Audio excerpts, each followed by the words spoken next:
Hello and welcome to Off the Roll. I'm your host, Troy Hirschman.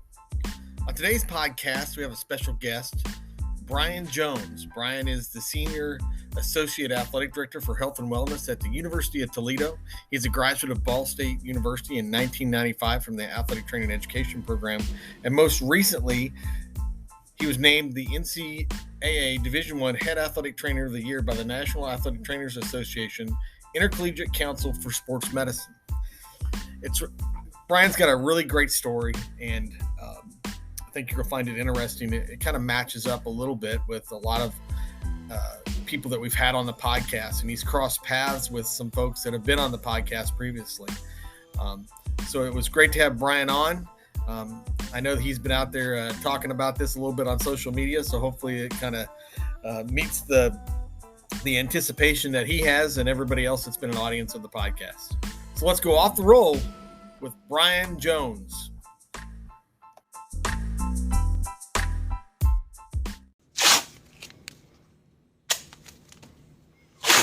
We're going off the roll today with Brian Jones. Brian is the Senior Associate Athletic Director for Health and Wellness at the University of Toledo.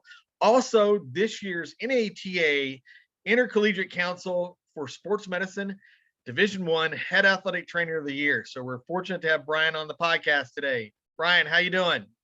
Wonderful, Troy. I appreciate the opportunity to join you. I've listened to a lot of these and been anxiously awaiting my call. And I don't know if it's anxiously or unanxiously, but I'm here.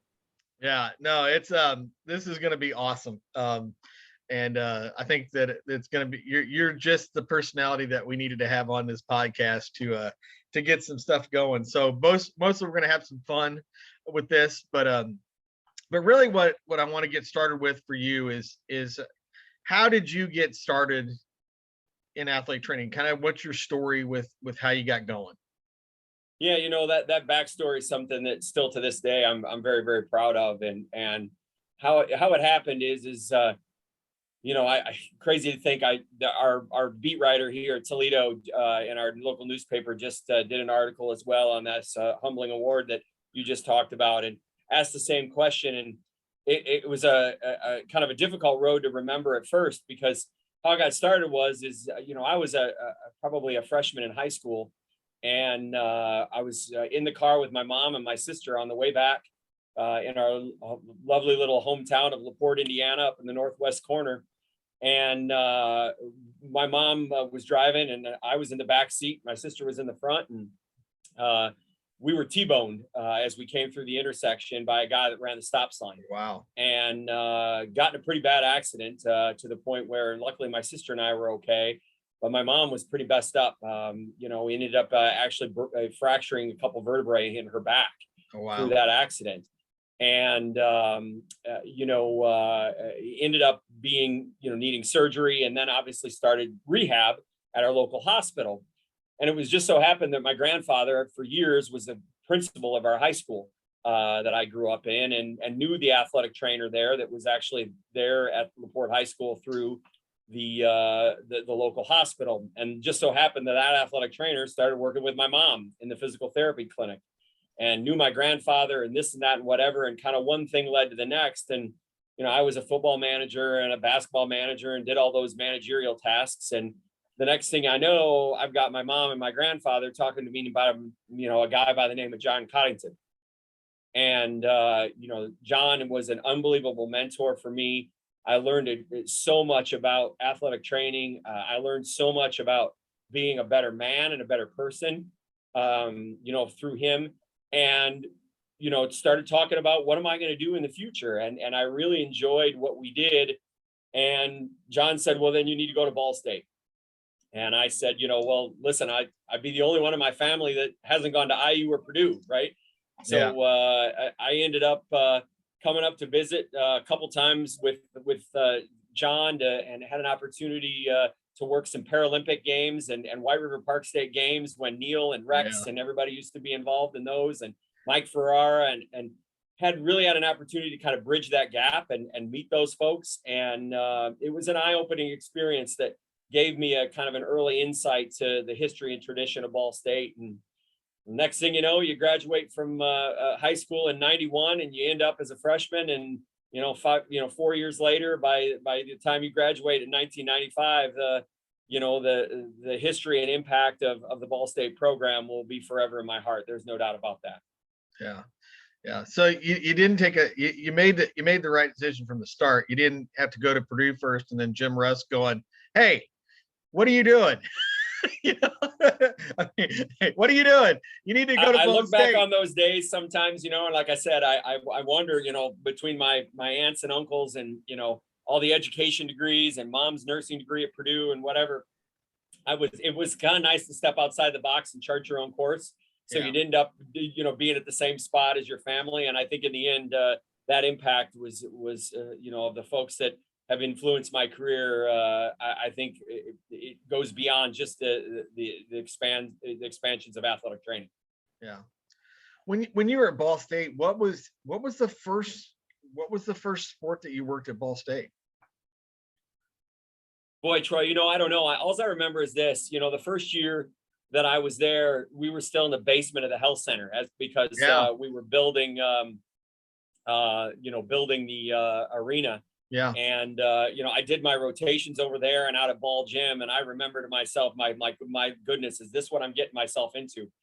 Rex used to work out with the ceiling tiles gone above the hair because you stood on the stair stepper and your head was in the ceiling. In the box. Yeah.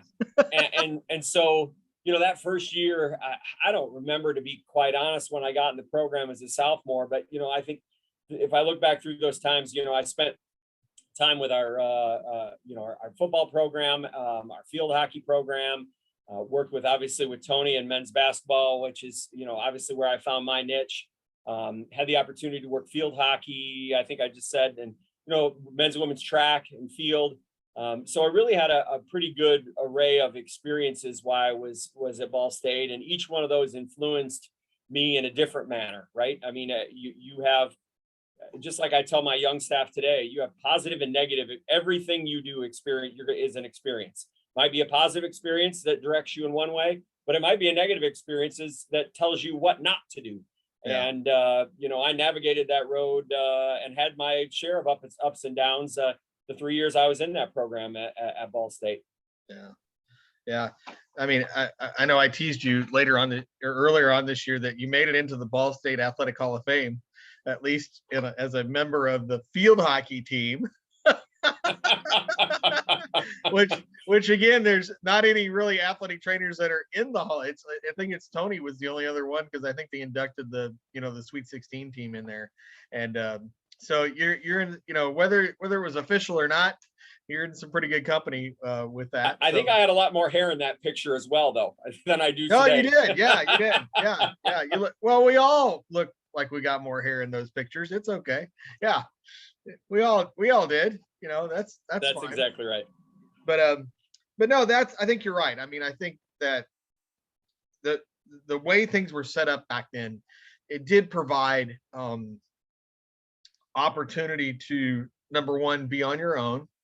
Number two, when you earn the right to be on your own. And number two, you learned how to have to think on your feet and make decisions, which eventually translated into those bigger decisions when you were in bigger roles as a GA or a staff person or whatever. And there wasn't this kind of, I think we all went through some level of imposter syndrome, if that's what they call it now, Yep. like holy crap, I can't believe I'm out here by myself and I don't have a safety net. But you easily got over that because you were just so in it so much, so quickly, that you had to kind of do that. And I think, Rob Hunt talked about that a little bit. I can't even think of the quote that he used. It was better than fake it till you make it. It was a better quote than that. And I can't even think of it now, but it was true. I mean, we were all trying to learn stuff. I think, Troy, the thing that I always still recall is that they put us on our own, right? But they put us on our own, but never left us hanging high and dry, right? Right. Because you proved yourself to your mentor, to your supervisor, to your whomever, what title you want to call them, whatever the hell it is called this day. But they gave you just enough rope, and they may dangle you over the edge, but they never let you go. Yeah. And I always felt, and even in those scenarios where you never felt unattached. Like I always knew that someone was maybe not directly looking over my shoulder, but they also knew exactly what I was doing. And then that may Right. have been a communication issue or things like that. But we've come a long way in our profession. There's no doubt about that. I think we could do a whole nother podcast series on whether or not we think what we've done in our educational world was the right decision or not. I have my opinion, and hell, we could talk about it, but I don't think that doesn't change where we are today. Right. But what does change where we are today is what I'm significantly concerned about is the future of athletic healthcare. How do we find a way to as athletic trainers and in the healthcare setting and in collegiate athletics, find a way to shift the mode from the old school model, which was run well, to a new healthcare delivery model. Right. And then find an athletic trainer that, number one, is willing to work that hard. Number two, that's willing to accept, the pay, which we know we got to get better. And I think we are, slowly but surely. Yeah. But three is the experience level that you just talked about. I mean, I'm hiring an entry-level grad right now, and that entry-level grad is not the entry-level grad that I hired a few years ago, because Right. the experiences are simply not there. Yeah. And so we'll get there, but we've got an athletic healthcare delivery problem of how do we get that person, that new entry-level grad, more experience to be able to make those decisions. And we're going to have to work through that together as a profession and together as mentors and find a way, because what really, really bothers me is those kids that are graduating, and I sound like here we are, like we're ancient and old, right, Troy? But they're not having the experiences that you and I had as a student. Right. They're just not. Yeah. There's very much a sheltered, I don't want to say sheltered. There's more of a, it's funny. I remember when direct supervision came into play and we were all like, oh, we had to sit here and supervise these kids. We're not going to let them do anything and all this stuff. And we found a happy medium somewhere. We eventually, it took a little while, but we found that. And now we're at this place where, rotations in these entry-level master's programs are different. And I understand why they're doing them. And they're trying to find a way to get them more experience, or try to, those capstone experiences, or whatever they call them, with that. And I'm not as familiar with that because I haven't been participating in that the last couple of years in our program. But you're right. I mean, there is something to be said for, to really put yourself out on that island. Like, and you said it the best. I mean, you were left to your own devices, but you weren't left supportless. There was always somebody you could get a hold of, especially in this day and age, that you can ask a question or you can connect with or something like that. And unfortunately, like what you just talked about, is that their next experience with that is like for real. They are getting paid to do this. And now the pressure's on. And that's Right. where I think it's unfortunate, is that, we have to figure out a way, like you talked about, to mentor these young athletic trainers to the point where they do feel supported, but at the same time, we're giving them a chance to grow and develop. But like you said, I'm not sure sometimes the best situation is the model that we have. We try to, you're in a position where you can plug people in where you think they would be successful at. And I think that's the thing about it is trying to plug those people in where you think they're going to be successful at with their skill set, and trying to make the best judgment possible with that. And the other thing that concerns me too, like you talked about concern, is that we are losing at the collegiate level experienced athletic trainers now, either through retirement or they're getting out of the business or whatever. And so what are we hiring? We're hiring people with 3 to 4 years of experience that may not have that savvy that somebody like myself or you have over the years to do that. And how is that model getting better? I don't know. Right. But yeah, I think we're all going to have to continue to work together, and there's got to be openness, right?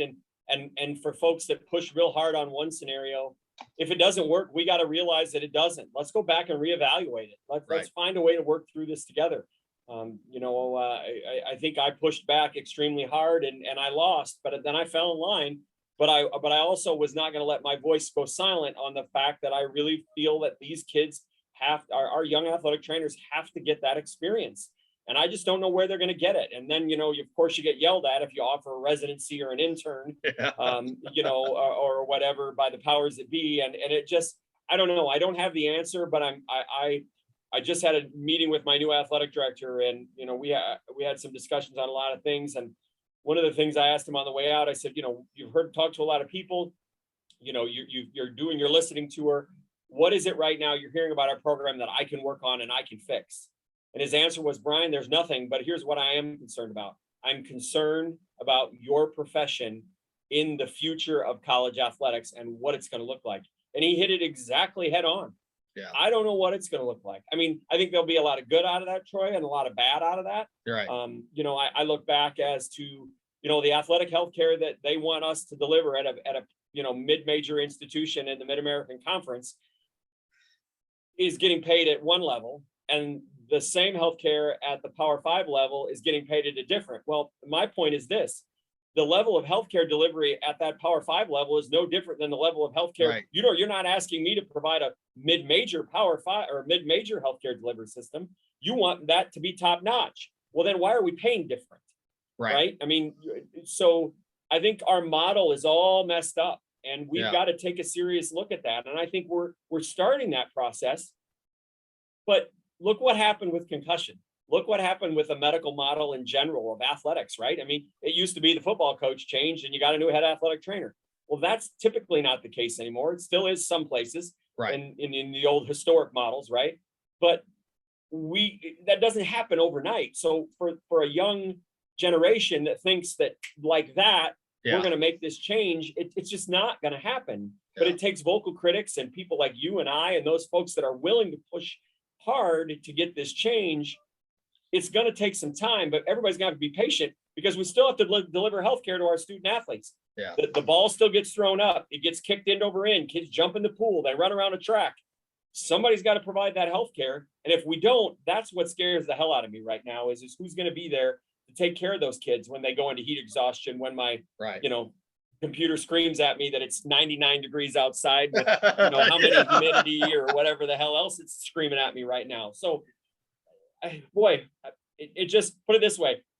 If you and I were 22 again, I'm not sure I'd do the same thing as much as I love this profession right now. And it's nothing set against what we've done, because I think the impact that folks that you and I know, and hopefully you and I together have. Right. I'm concerned. I don't know what's going to happen. And I just hope and pray that this works itself out. And I'll be a vocal advocate as we navigate the road. Yeah, it's definitely and I think what you talked about is like the healthcare delivery is not any different. I think the only thing different is the demands on a smaller staff or demands for resources. I mean, I'm going through that right now a little bit with a new head basketball coach. I mean, he has expectations from where his previous two places, he's long forgotten about Eastern Illinois, right? but and trying to help him understand that I'm more than willing to try to do some things to meet what you think the perspective should be here. But at the same time, I'm only one person and I'm limited to what I can provide in that capacity without staying here 24/7. And at my age, I'm not doing that. So too bad. No, and we shouldn't, right? I think we gave up on that a long time ago, right? I mean, the fact that of the matter is that we're not here to eat, sleep, and live in this facility. I mean, there's a there's a care versus coverage model. And I do think in college athletics, you're starting to see that paradigm shift into more of a, we're there to provide care and not coverage. I'm not going to sit in the training room and twiddle my thumbs. Right. And so I think that is changing, but we'll get there. I mean, put it this way, we'll get there or we'll die fighting, because we're going to keep trying to push. The thing that I say all the time, though, that I just desperately miss is I miss that interaction with students, right? I mean, I for the first 15 plus years here at the university, I was very, very fortunate to travel a student with me with men's basketball everywhere we went, whether it was to Florida, to Puerto Rico for a trip, to California, to whatever. I had a student athletic trainer with me, and those as I said, I look back on my career now, and the things that they say when I win this award that I'm very humbled about, but it's more what those kids say of an impact that I've made on their careers. One of my former students is currently the athletic trainer for my kids at our local high school. Yeah. She says things all the time that literally make me tear up. And, everybody knows I cry at the drop of a hat anyway, but it's unbelievably moving to me to see that.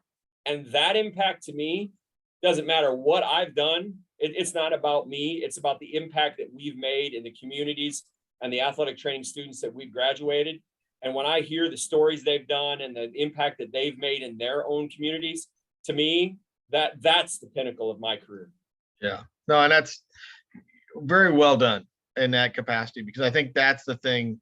I think you're right. I think that's what we all miss. We miss being impactful on somebody that's going to impact somebody else. I mean, in a really reality type situation, that's one of the reasons that we all got into this too, especially at the level that we're at, was to be able to mentor and impact student athletic trainers or athletic training students, however you want to put it, in a way that you knew that if you had a very good one, that they were going to go out in the world and provide very good health care to whatever population that they would be working with. And it always, I agree with you. I mean, I have students out there working at the high school level and stuff that I follow on Facebook, or they'll talk about an injury or something like that. And I go, yeah, that's exactly what I would have done. And that and it's not like you're patting yourself on the back. You just, there's a knowing that it's okay. And it's a good, you've made a difference. Right. Probably on down the line, but you've made a difference. And I think that's exactly the biggest thing, because it's twofold for us. I mean, that was the big thing about it, is that you took care of your student athletes, and you get to watch them go off and do all sorts of great stuff as athletes that are graduating from your university. And then there were the athletic training students that you'd work with that would go off and start their careers and do all that stuff. So, yeah. Amen. Well, listen, so in your time, we're gonna keep moving through your career here, but in your time at Ball State, you were part of a group of and a class of some very interesting characters, but also went on to do awesome stuff in the profession of athletic training. Let's go through this. We got Trent Trump at Kent State now. You got Rob Hunt. Trent Stratton. Oh yeah, you got the wrong Trent. Sorry. You got the wrong Trent. Goodness. Now I'm gonna.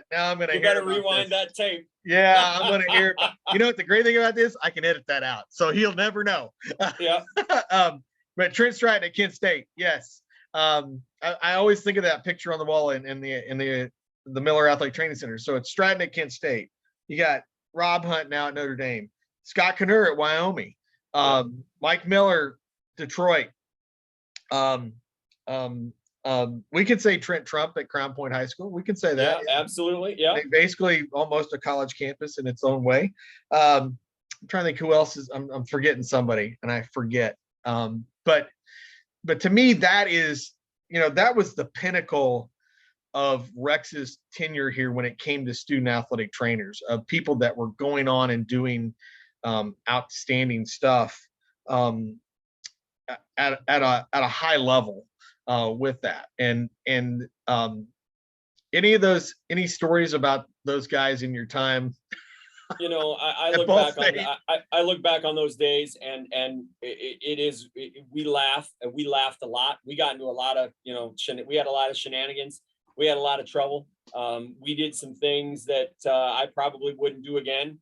With a right sound mind, now knowing what I know now.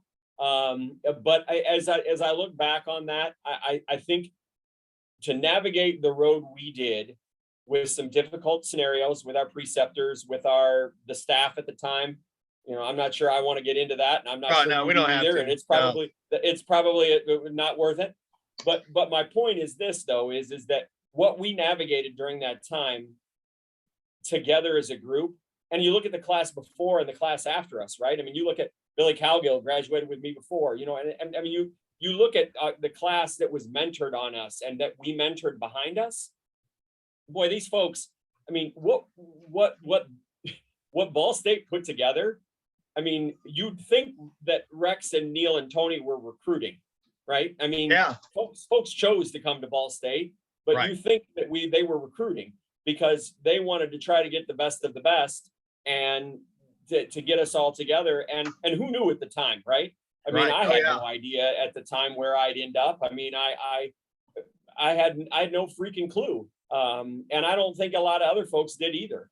Yeah. And you know, you graduate from there, you lean on those experiences, and then you find your niche, right? I mean, that niche is different from everybody. Right. You know, I respect the hell out of Trent Trump and Mark Lito and Mark Lahr and those guys that, and you know, Angie, God Lord, her last name just disappeared. Angie Miller. Angie Miller. You know, the impact that they've made in their high schools and what they've built, cripe's sake, they've done more at their place than I've done here. I mean, we've done a lot here, but they've done it by themselves, you know, and you know, I look at Rob. I mean, Rob has been an unbelievable career, but you know, you and I laugh. I mean, I'm trying to buy a $100 box of Band-Aids, and you know, Rob pulls that out of his front right pocket, right? Yeah. You know, I mean, so we've all navigated a different road, but I'll tell you what, there ain't one of us that works harder or doesn't provide the same level of healthcare or didn't come from the same background and very humble beginnings, but we all worked hard together and we had fun. And so, you know, the stories, I think there are a lot of them, but I think that the thing that I really take really good, you know, I lay my head on the pillow and think, you know, we had some fun, but those guys are always in our corner, guys and girls both. Yeah. Like they're in, I think you know this, that Cardinal Ring of Honor, they're in anybody in that group that I couldn't pick up the phone and call if I got myself into a predicament, and they'd help me through it. And there aren't a lot of folks out there that have those type of things. They may have one or two, but you know, they may not have 30 like we have. Yeah. Yeah. No, and I think that's the thing that it always, I agree with you. It was very much, people talk about family, you know, and their colleagues, classmates, whatever, but it just seemed like, and Rex, Neil, and Tony always did a great job of making sure that we got introduced to the Jim Dickersons, who introduced us to so-and-so. And it's probably the same way with Coddington. As you were progressing through stuff, he introduced you to Jim Ruthier and the people that were down the line with that. And it just got to be, and once you were introduced and in, you were always in. Nobody, you were always somebody that connected, you got connected with and stuff. And I think that's the thing that always made it really feel really solid, was that it wasn't just you or your classmates, it was everybody that came before and everybody that pretty much came after that there was always connections with. And I think it's nice to be able to say that, you know, Trent, you know, is at a competing institution in our league, 120 miles away. I see him once or twice a year. Mike Miller is 60 miles up the road. Mike and I talk all the time. You know, what's really been fun is to know what we went through as you know, college students, and now telling the stories and thinking to ourselves when we talk about our kids now getting into college, going, oh God, I hope they don't do the same crazy shit we did.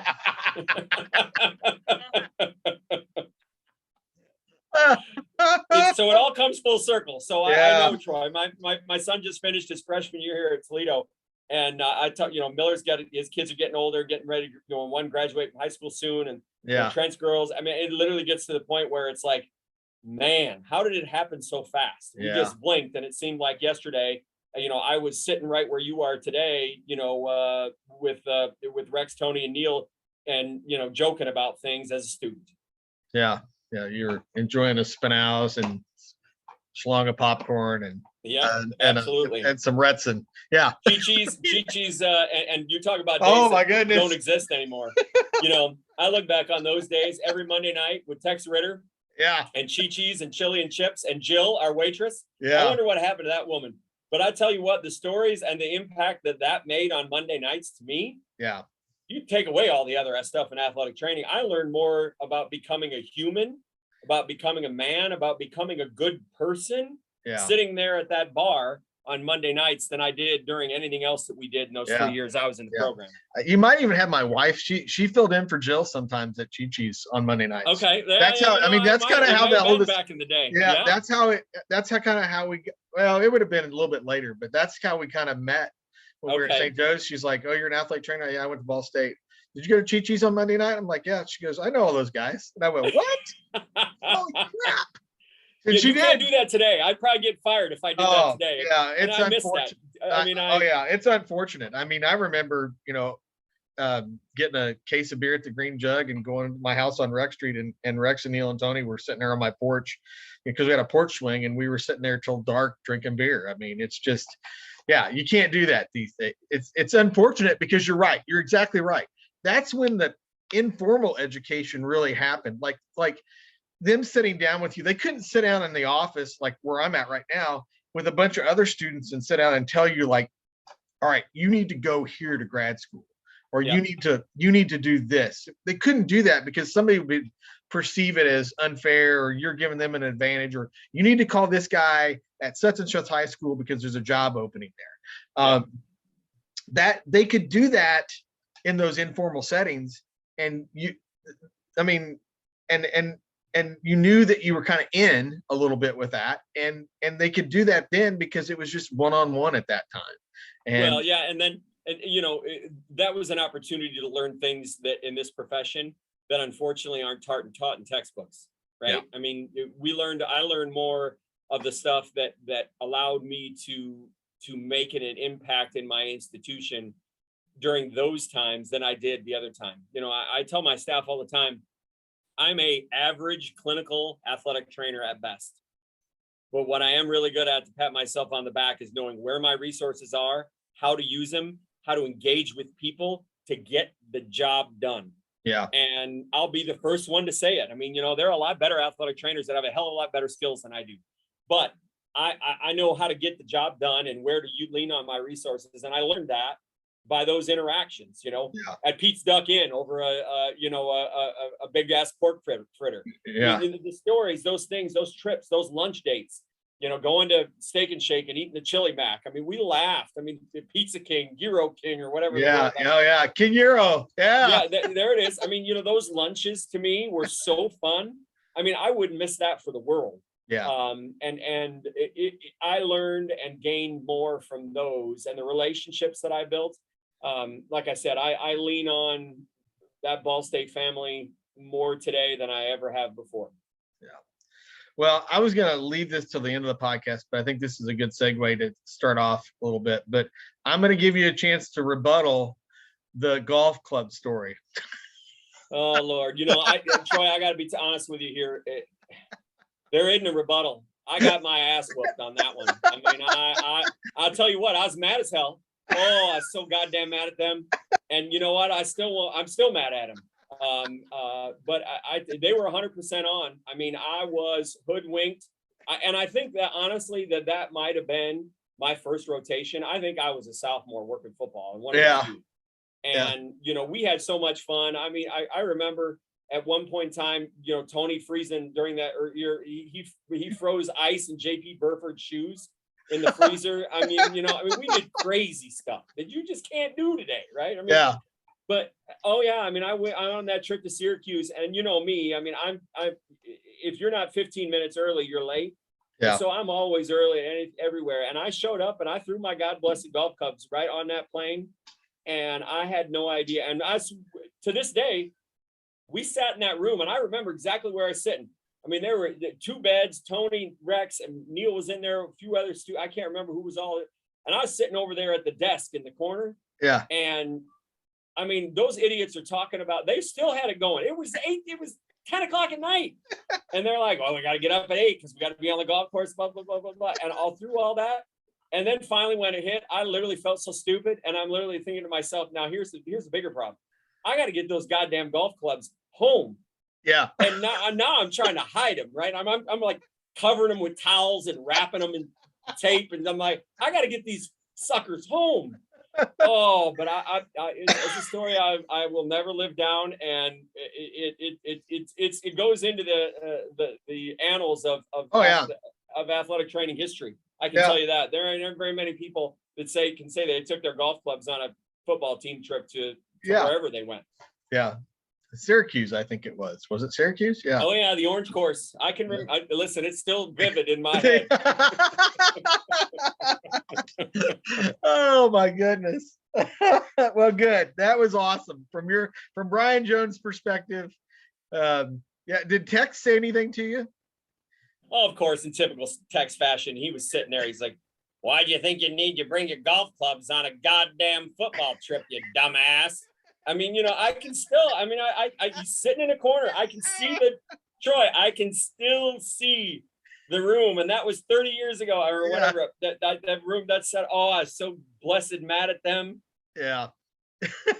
and that's, again, as much as we've all been, and I have been too, and I'm trying to think of some of the things that I'll share later, but I mean, for me, they sent me in Kansas City. They told me we were having the alumni party at Dixie Belle, and at this bar called the Dixie Belle. And I got in the cab and said, "All right, I need to go to the Dixie Belle." And the cab driver goes, "I don't think you look like the people that would go to a place like that." Oh, shit. And I said, no, it's there. And he goes, "I'm not taking you there." He goes, you can get out, or you can. You need to make a phone call. Yeah, go make a phone call. But yeah, I'm not. I mean, he was, God bless him for not following instructions. the thing that those stories, and we may have gone a little further than we can today, but I still try to do the same thing here. Yeah. With my team now, as hard as you work, if you're not connected together as a family and you don't have fun with each other at the office, yeah, this job gets real old. I mean, and we work too hard, too many hours, too long together that I don't consider it work. I come to the office and I love it here, and I think our staff does, but we have fun. We do. Yeah. Like I said, we may not tell folks to take their golf club someplace, right. But we do some crazy stuff. My assistant director and my right and left hand, Brad Pearson, hates his birthdays. He just had his birthday this week. I mean, yeah. We made a big deal out of that. I mean, we're singing happy birthday, and there's a cake, and there's all kinds of they've stuffed his room, his office with balloons before. I mean, it's fun things like that right. We've done, that you have to have fun. I mean, right. you have to have fun. And I think, once again, that's a learned trait, right? As you remember, part of being who we are in athletic training, I'm sure we talked about students. There were students in my class that were ACE clinical, right. People. They aced every Arnhem test. They understood the front and back of the rehab book. They aced the board, of certification exam, but they couldn't deal with people, and they couldn't manage their way out of a wet paper bag. Right. Well, I sure the hell know what kind of athletic trainer I want working with my kid. Right. And that's the kid, the person that understands both. And I think we learn those skills, whether we like it or not. I think you learn not only your clinical skills, but you learn how to be a better human, and through those interactions. But those stories, that golf club thing, I'll never live down. And as much as I hated them about it, it's to this day one of the highlights of my career, because I laugh about it all the time. Yeah, that's awesome. Well, thanks for giving us the flip side of that from your perspective, because it kind of comes full circle now with what they said on their podcast. So yeah, I listened to it. I was on the damn on the bus going somewhere, and I listened to it afterwards. And I was, put it this way, if their ears weren't burning, I think I texted them all during afterwards. I had some really nice heartfelt words to say, but I really had some 4-letter words in there as well. Yeah. Well, the part 2's coming, but I got to get them together to do that. But gotcha. So you graduate from Ball State. Yep. I mean, what else? I mean, was Michigan State going to be the place that you were going? Were you looking at a couple other places? What's the story behind that? No, as crazy as it sounds, I there was talk with Tony to, maybe following your footsteps out in Utah, okay. And looking out west. And, I had some significant interest in that. I really thought that would be a good place for me. And so, I had some early conversations, I think, with you and some folks out there. Yeah. And then, my senior year, my mom was diagnosed with multiple sclerosis. Okay. And the uncertainty of that just changed my perspective. Family was, really, really important, and it still is to me. And I, as the oldest son with no father really figure in my life at that point in time, besides my mentors, my dad was involved a little bit, but not really. And, Right. I looked up at a lot of other folks for that. And I said, I'm not moving across the country right now because I Right. have no idea what's going to happen to mom and what she's going to need. And so started looking, and I'll be damned if, Rex didn't talk to Tom McCoyak, Right. and said, former Ball Stater himself, and Yeah. said, hey, we have a GA spot open. And Rex told me about it. And I said, no way. I said, really? I mean, that's like 2.5 hours from home. It's 2.5 hours from here. Right. And went up there and interviewed with Tom and Jeff and Sally and Dave and Holly and those folks up there. And it was sometimes they say God puts things in your life for a reason. That Right. was one of them. Yeah. That was one of them. Yeah. So in your time there, what did you do there? So my 2 years at Michigan State really spent, my first year or so was spent in the Olympic facility working over in Jenison. Just had a great experience with Holly Savannah and really kind of helped supervise a lot of different sports. Really it was a new position that they created to kind of, because Holly was working part-time at the time. And so I kind of did some supervisory 100,000 feet, things, worked a lot with a lot of the GAs who were interacting those sports. And that was really a unique experience for me because I was able to get my hands on a lot of different things, interact with a lot of different coaches, a lot of different physicians. And then by the late in the spring of that year, it became kind of pretty evident that they wanted myself to move over to football. Right. And so kind of in the spring, kind of transitioned over that way, and then spent the entire summer working football, and then the entire next year working with Spartan football. And that experience to me was another that I'll never forget. I mean, it was an unbelievable experience to learn from some fantastic athletic trainers. But it also gave me the insight that football wasn't for me. Right. I love the game. I love to watch it. But the ins and outs and the day-to-day grind of college football just wasn't for me. Right. And I knew that, college basketball was going to be my drive. And so, those 2 years at Michigan State came with a lot of education, a lot of fun as well. We look back on our GAA experience. That's another thing that I'm concerned about with our new young, youth, of how much we learned from, athletic training and experiences through our GAA experience. But, from manual medicine skills to everything that we were able to interact with the athletic training staff. You look now and of who's in that Hall of Fame, and Dave Carrier and Sally Nogle.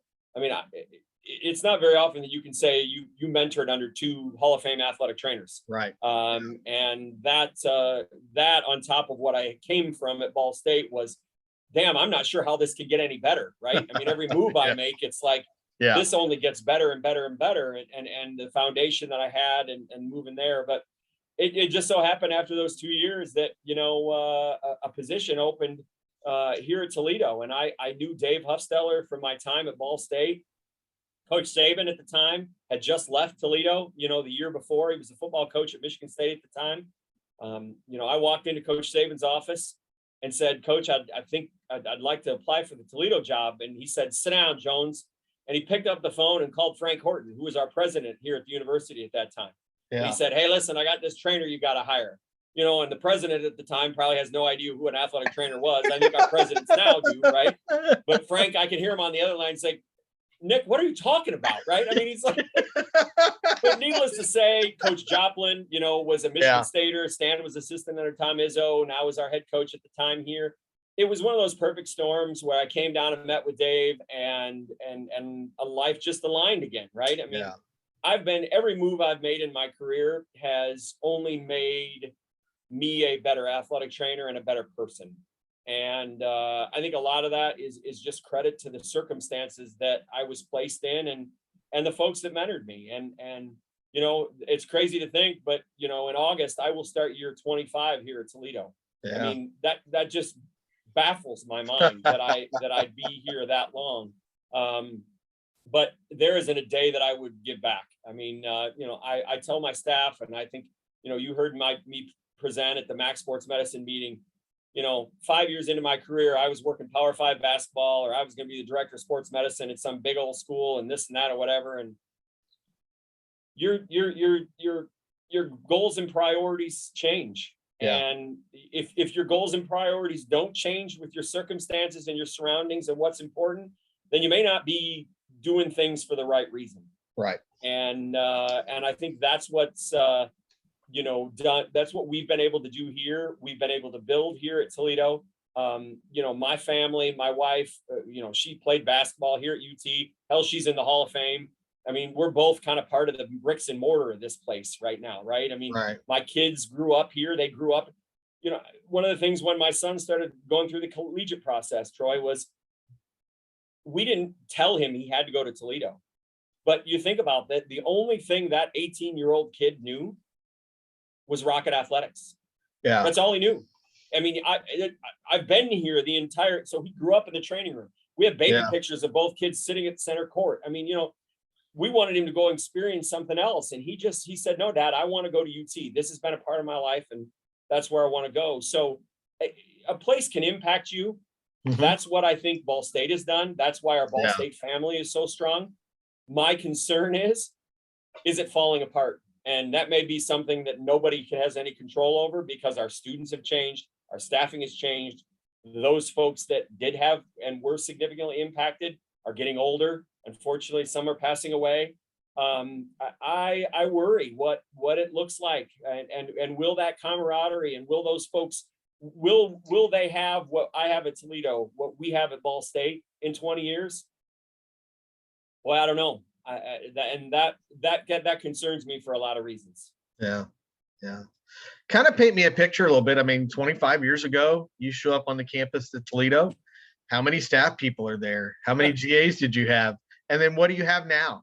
Because I think that's an important thing that people have to understand, that time frame, things have changed, but things also grow. And kind of talk to us about a little bit about how you've grown this a little bit. Yeah. And I think, you don't do that overnight, right? I mean, when I started at Toledo, there were 3 athletic trainers. Dave Hupsteller was my boss. Yeah. It was myself and one of the most wittiest, funny female athletic trainers that I've ever had an opportunity to work with, a lady by the name of Desiree Hillman. Yeah. Desiree was my wife's athletic trainer.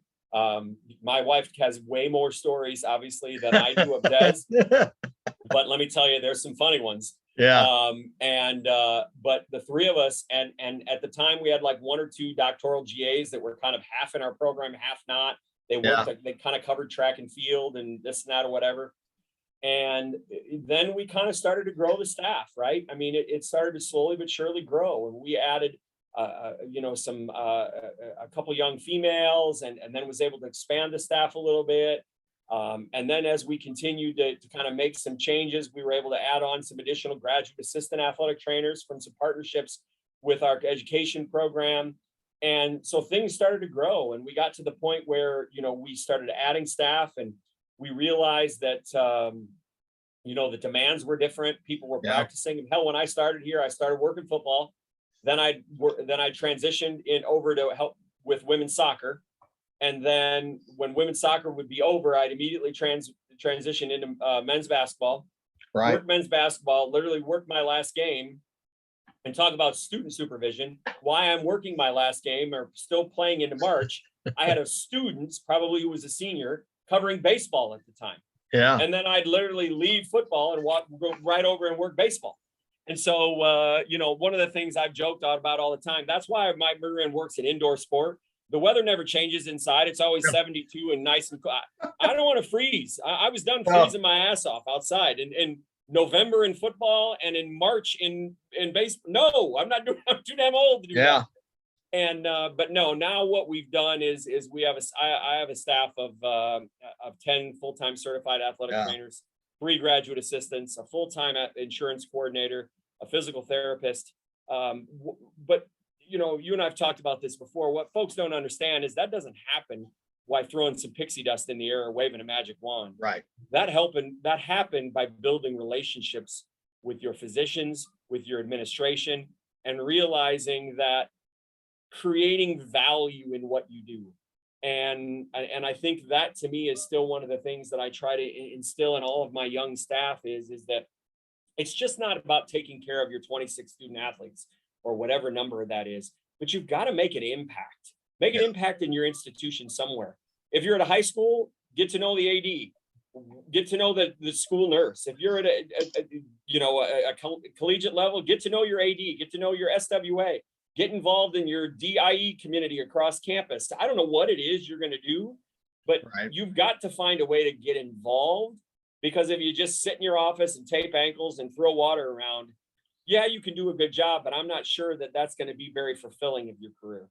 Yeah, no, and it kind of in the same lines. Like I would tell young athletic trainers, take care of your team, but make sure you take care of your coaching staff, because you take care of your coaching staff and take care of their families, and suddenly you become invaluable and you make other connections other places, and even across campus, and bringing people in, if I get a phone call in the office here and it's a professor that says, "Hey, I did this. Can I come over and bend your ear for a couple minutes or something about something?" I've never turned that down, because it's an opportunity to, like you just talked about, connect, involve, get other people involved with stuff, and so they can better understand what your needs are. Because we did that, I did that this year with our president, right? We have a new president. It's been here a little over 2 years, and I've built a really strong relationship with him, and he's a wonderful gentleman, and I respect the hell out of him. And just by building those relationships through COVID and being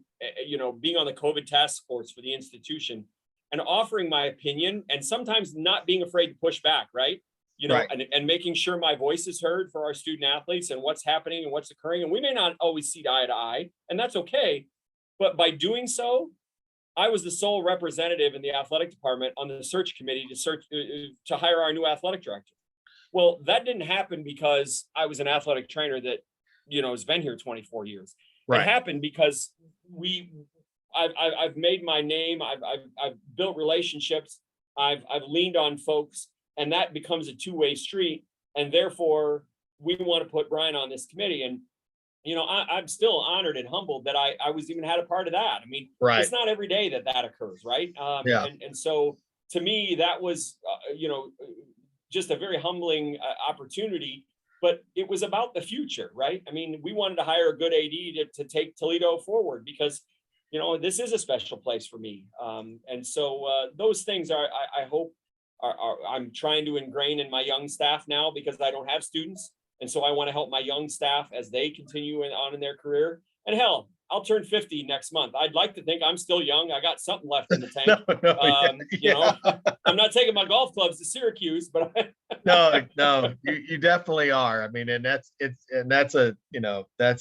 think that's where a lot of us are at right now, is that there's a lot of emphasis, I think, on within our professional organization, whatever you want to say about, young athletic trainers, and that's great. I think it's how you grow whatever you need to grow to, and for the longest time, there wasn't anything like that, but there's still some wisdom that needs to be dispensed by us old dudes every now and then. And a little bit happens in this podcast, but I think we all still want to feel relevant and needed, and I think you're right. I mean, your young staff, we have the kind of the semblance of a young staff here, and trying to dispense that wisdom and that expertise in measures that they would hopefully understand, that they don't have to do what we say or what we suggest, but they would be listening. And maybe somewhere down the line, they might go, "Oh yeah, they said something about this one time and it was helpful." So, I mean, I think that's the biggest thing with that is that you're absolutely right. Becoming involved where you're landing or where you're at, and then getting those young folks to listen. You listen to them at the same time. Hopefully, they listen to you, and absolutely. We exchange some great ideas with that. So, I'm trying to think here what. In your career, and you've had a, I'm not going to say, I'm not going to use that as a long career, but you've definitely seen a lot of things. What couple of things have been most impactful on you as an athletic trainer? Boy, I think, one of the things that that'll always be impactful in my career is, the death of my basketball student athlete in 2006. I mean, I think to me that was one of those deals that, rattled me professionally and personally to the core. We get into this business, right? I mean, we know how to react in an emergency. We practice it over and over again. But typically we're dealing with 18 to 22-year-old healthy individuals that aren't supposed to die, right? I mean, so, if you're an ER nurse or an ICU nurse, that might be something you get into and you plan for and train for and this and that or whatever. But performing CPR in a scenario where a student athlete is not there, riding in the back of an ambulance with them while the EMTs are trying to revive them, wheeling them into the ER, into a trauma room, cracking his chest. It rattled me to the core. But, I'll never forget our head team physician and, our vice president for medical affairs were unbelievably supportive of me through that process. And one of the things that they said was, Brian, you have to take some time. And I said, with all due respect, Dr. Cruz and Dr. Gold, I need those other 13 athletes that are on my men's basketball team just as much as they need me right now. And if we don't navigate this road together, then it's going to be harder on both of us. Right. And so I can, at the time, right? I mean, you had a sailor die on the ship, right? And I said, I'm the captain of the ship, and the captain can't just disband the other sailors because the ship's got to move on. We can't just stop everything. And navigating that road and being a part of that was probably one of the most impactful things in my career. It still haunts me to this day. Could we have done things better? After all the dust settled and we did things the right way, and it was a weird anomaly that no one would have ever caught, and it just a weird scenario, right? But that to me probably is the most impactful thing personally and professionally that I've ever been through. And I never want any athletic trainer ever to go through that again. Because it's something that, still it impacts me tremendously. But I've learned so much from it. I've learned, how to be a better clinician. I've learned how to be a better athletic trainer, a better person. And I'll be honest with you, you go beyond that. It's really, I think in my career now, in 24 years of college basketball, I've missed 4 men's basketball games. Okay. 2 were for the birth of my children, and 2 were due to freaking COVID. Yeah. And so the other thing that impacted my career was getting married and having kids. Yeah. And realizing that at the end of the day, this job, it's really important, and I want to make an impact. But what happens at home with my wife and kids is so much more important. I look back and how we were involved with, are you there, Troy? Oh yeah. Am I gone? I froze all of a sudden. So I got Okay. my computer yelled at me. But anyway, what we did, and growing up with Audrey and the boys, with Rex and we were at their birthday parties and things like that. Right. I try to do that now with my staff. I want my staff around because I want them to never realize that family isn't important. Right. And I'm never going to tell you that you can't go to your sister's wedding, or you can't be at, your best friend in college's bachelor party.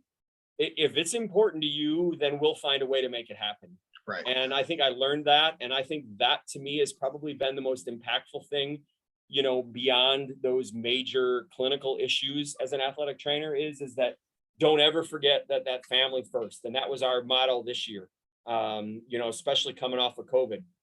We all realized that. And for those 2 years that we were home and stuck and dealing with all sorts of crap, we relied our lots on our family, and I don't want to lose that, and I don't want our staff, and I don't want our profession to ever lose that moving forward. Yeah. It does. It changes, it changes stuff in the capacity of you back when you were young and ambitious, and it was all about climbing that ladder, like you talked about in the Mac talk. You're going to be at a Power 5 school in 5 years, and you're going to do this because that's all you had to live for. And then all of a sudden you get married, and it's okay. I mean, you're married and you're doing stuff and whatnot, but it's still just you and her. And then when the kids come along, then it's when they're babies, they're not really doing a whole lot. But now, like what I'm facing right now is that, they're involved in different things, and you want to be there for those things. And I think that's the thing where if you've got a great environment and you have a leader like you that says, hey, this is important to you, we're going to find a way to do that. It makes we're all trying to strive for the work-life balance, and that doesn't happen overnight either. It's getting people to understand that yes, like you said, care versus coverage. I call it access. Whatever it is, it's trying to change that model so that you do have that work-life balance, that you can be there for those important moments. And I think that you have a great relationship with your men's basketball coach. You're not just coworkers, you're really good friends.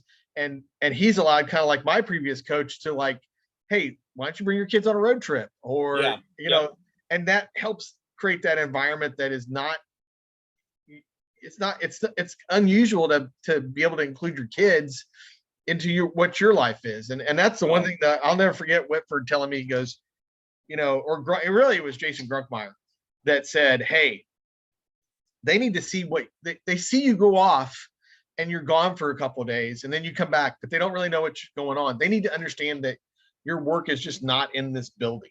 Yep.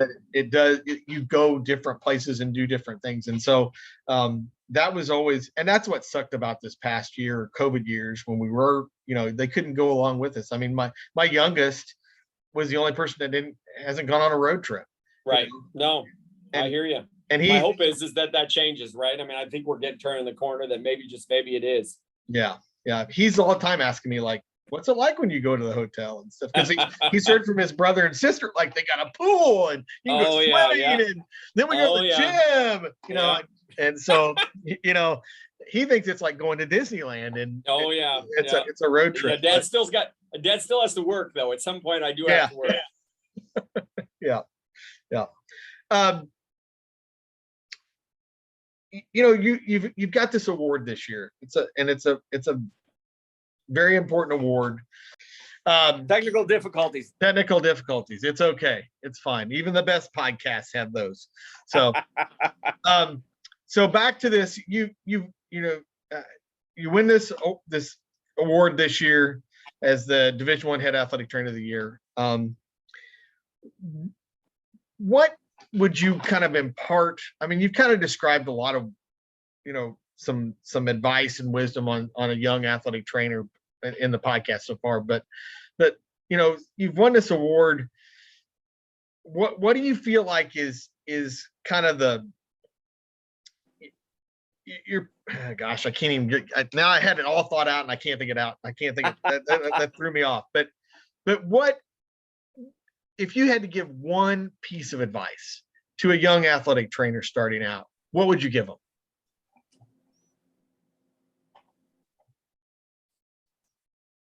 I'm going to say it in a story. That's don't forget to sing Brown Eyed Girl. And I'll let me tell you the story. And this kind of comes back to where it started, right? So when I graduated from Ball State, I had an opportunity to have the staff back in Indiana to come back and hang out with me, and had an opportunity to bring Neil and Rex, and Tony was supposed to join us, but I ended up having some family issues, so couldn't join us. But Rex and Neil and I ended up out on, and I had a little family party and met all my family and had that opportunity. But we went out on my grandfather's pontoon boat, and literally we may have been a bit overserved, Yeah. And it was a beautiful evening. And, you know, Neil, of course, got bored through the day and was fishing with pretzels because it was the only thing we had on, you know, on the boat at the time. And, you know, as we were getting ready to come back through the lake, the Brown Eyed Girl song, you know, Van Morrison's Brown Eyed Girl. Right. And literally the three of us were standing up on the front of the boat, the beautiful sunset, and we're literally singing Brown Eyed Girl as we're laughing, going across the lake, right? Yeah. And those, I think, to me, are the moments that you don't want to forget. I don't know if it's just that or if it's just everything associated with that, because, you know, this job is so crazy, so stupid at times that it's in those moments that I think you have to breathe.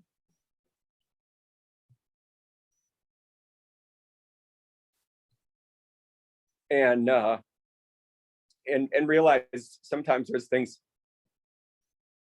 a hell of a lot more important than just athletic training. And the impact that people make in your life. So to me,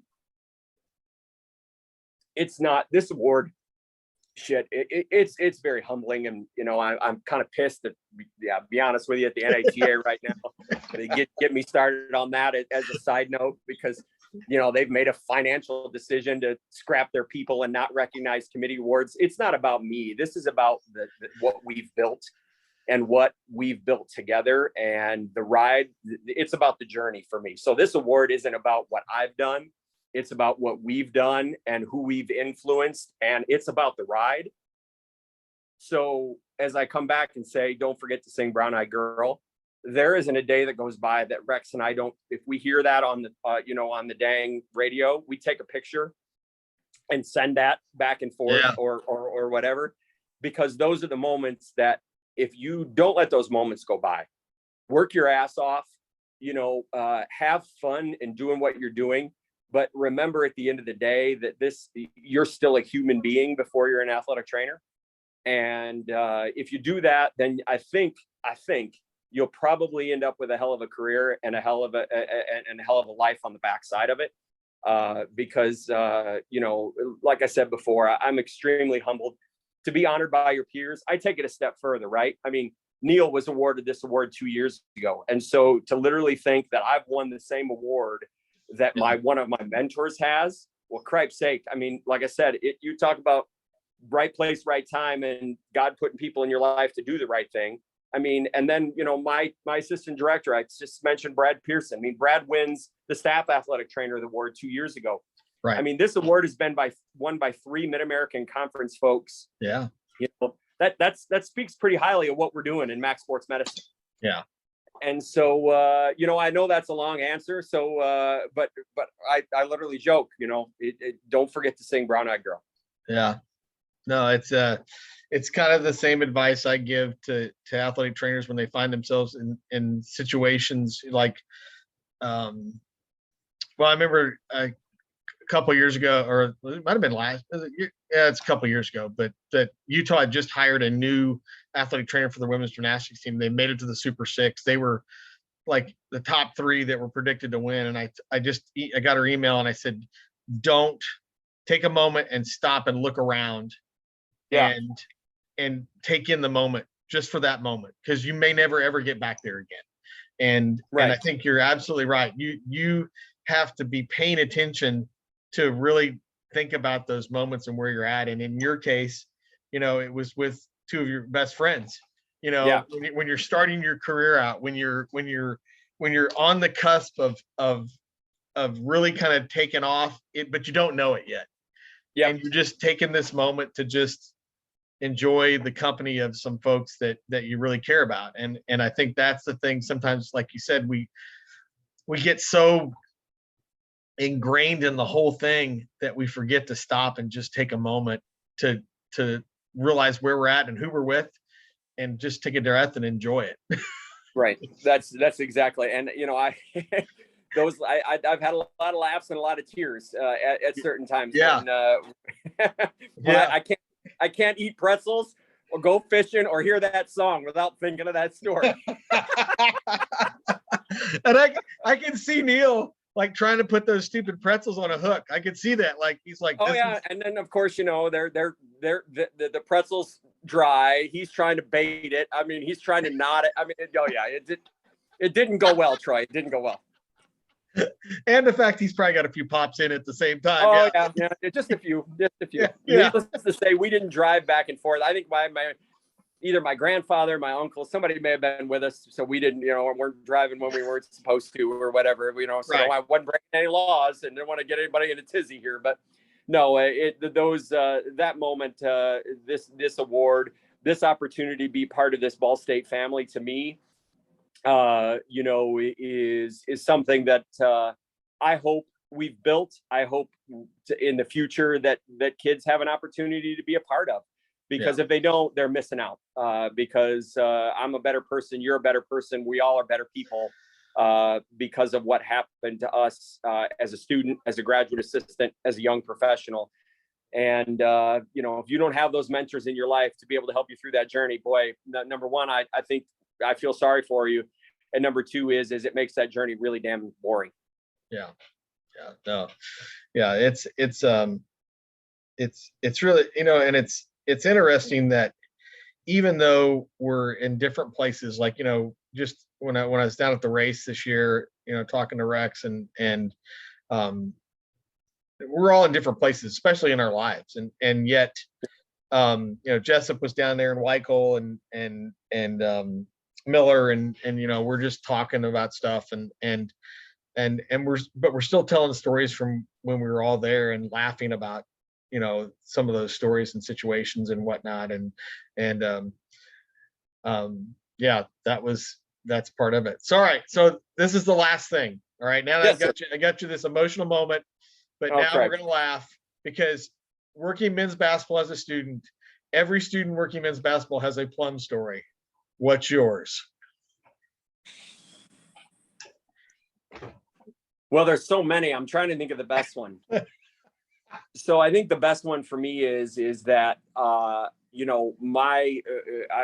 family had a packing business back here that worked for Whirlpool and packaged their supplies and things like that.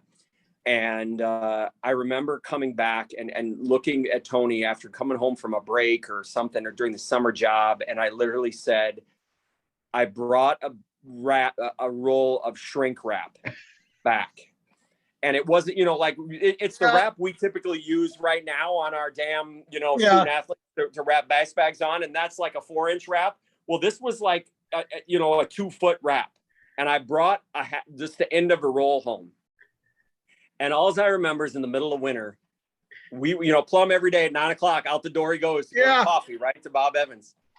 We got there that morning and Tony and I and some of the other students, we went out and took that saran wrap, and Troy, we went round and round and round on that, and we wrapped that whole goddamn truck full of plastic wrap.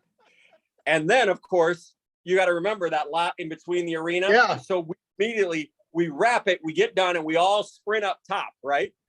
And so we can watch the whole thing. And God forbid, once again, I'd either be fired, I wouldn't have made it this far. If we'd have had camera phones back in the day, I think a lot of things would have changed. Yeah. But he comes shuffling out in his damn cowboy boots in the middle of winter. He's not paying attention, pushing his glasses up. Yeah. And he gets to the truck and does and can't figure, and it took him like 30 seconds to realize what happened. And then he starts to pull it off and and it's snowing.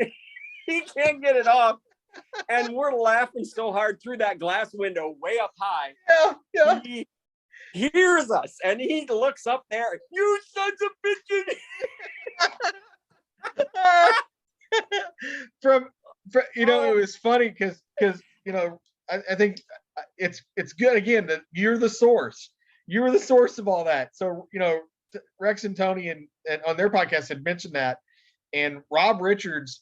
I was up in his office probably about 2 or 3 weeks ago, and he asked me what I'd been doing when I was on my leave, and I said, well, I wanted to do a podcast, but nobody was available and all that stuff. He goes, you got a podcast? I'm like, yeah, this is the one you need to listen to. And so I gave him the link to, and he goes, I was up there. I was out looking out the window at Plum trying to get in that damn car. He goes, it was so damn hilarious. He goes, he was getting so pissed because he had to go to coffee. People were missing him at Bob Evans. Oh, he was so mad. And then we felt bad because right now he's so angry at us. And he comes back down and he wouldn't talk. And we tried to give him hell. And, and he slammed the door and locked us out of the equipment room.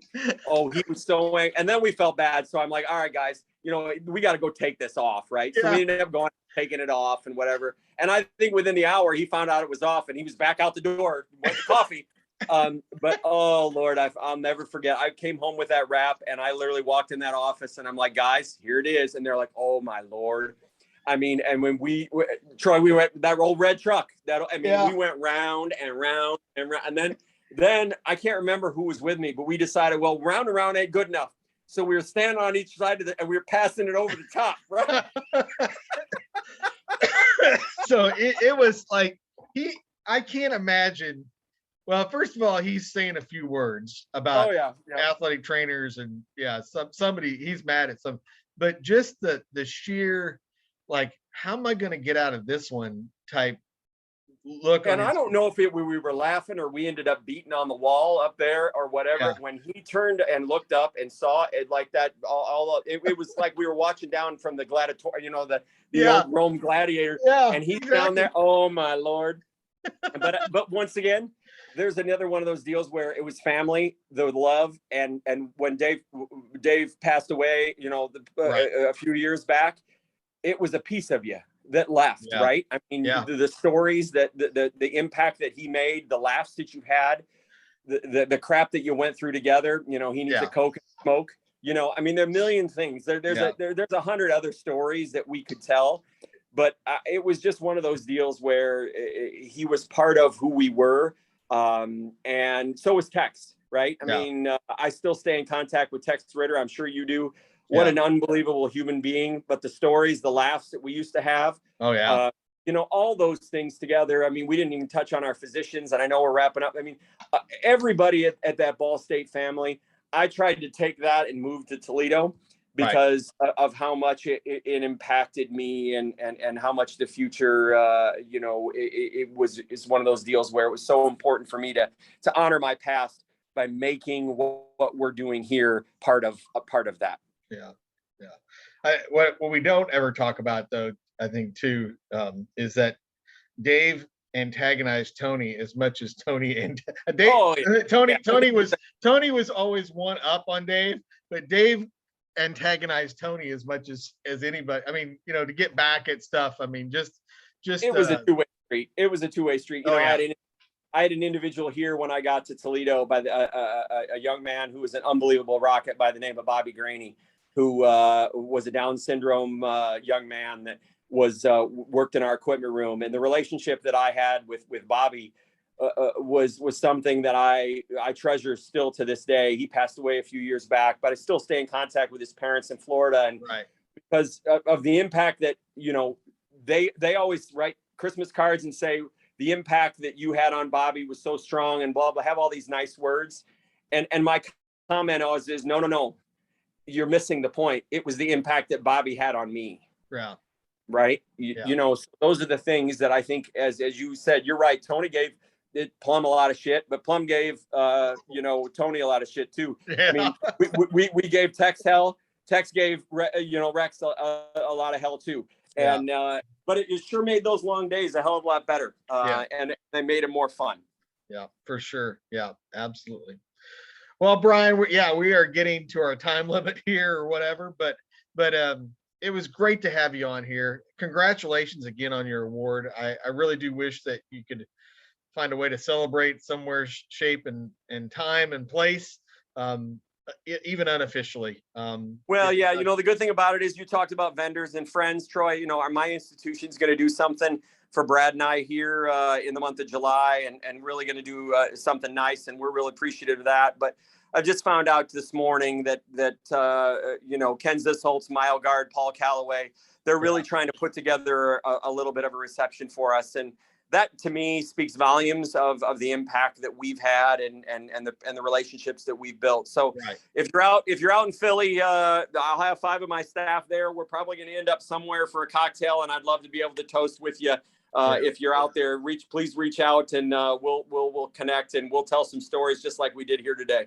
Yeah, no, that's that would be awesome. Unfortunately, I'm not going, but that's a whole other story. So yeah, I know. I think we all could tell those. Yeah, but no, we'll get together and do that, and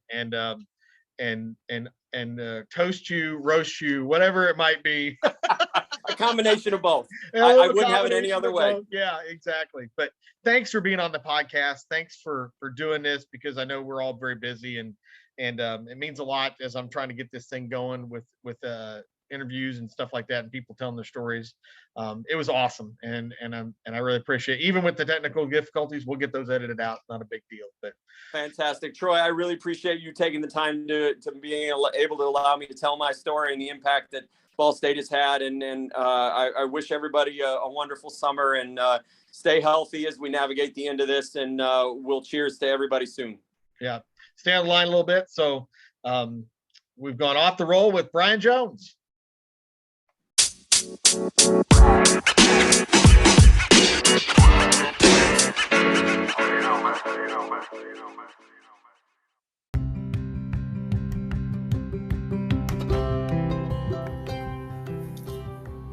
I want to thank Brian for coming on the podcast today. It was great to sit down with him and talk about his story. And he has a really good story on his pathway of athletic training. It's unusual that somebody has been at an institution as long as he has in this day and age of collegiate athletic training, but he's very loyal, and those people at Toledo are very happy to have him stick around for that. So if you have any more feedback, you can let us know on offtherollpodcast@gmail.com, or hit me up on Facebook. Shoot, some of you even got my number. You can send me a text message. That'd be awesome too. So thanks again, Brian, for being on the podcast. Hope everybody have a great day.